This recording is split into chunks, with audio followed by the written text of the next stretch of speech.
হুজুগে বাঙালি কেউ একজন বলছে উরমুজ প্রণালী বন্ধ হয়ে গেছে, আর তেল ঢুকবে না। হুজুগে সবাই তেল নিতে চলে আসছে।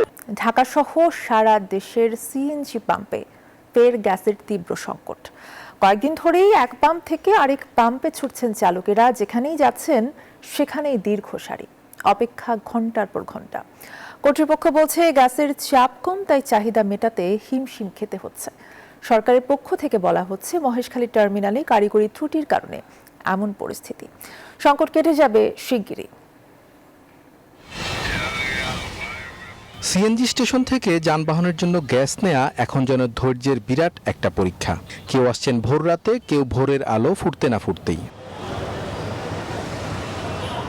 দীর্ঘ সারিতে অপেক্ষাটা ঘন্টার পর ঘন্টা, কারো লাগছে 4 ঘন্টা, কারো লাগছে আরও বেশি। কেউ বা আবার ঘুরছেন এই পাম্প থেকে সেই পাম্পে। রাজধানী জুড়েই এমন পরিস্থিতি। গ্যাস নাই, গ্যাস আপনার 1 সপ্তাহ 15 দিন যাবতেই ঠিকমতো গ্যাস নিতে পারি না, গ্যাসের প্রেসার কম, 1-150 টাকার গ্যাস ঢোকে আর ঢোকে না। 8টার থেকে এখানে সিরিয়াল আছে। সরকারের কাছে দাবি এইটাই আমাদের, যে আমরা যেন পাম্পে গ্যাসটা পাই, কারণ এটাতে আমাদের রিজিক। Spanish digital print tiles, ATI tiles, এক টাইলসে জীবন পার।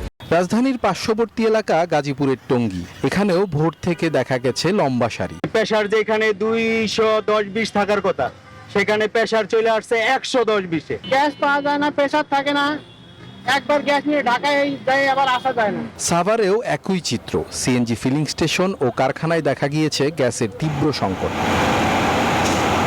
কোথাও কোথাও তীব্র ভিড়ে বিশৃঙ্খলার ঘটনাও ঘটছে।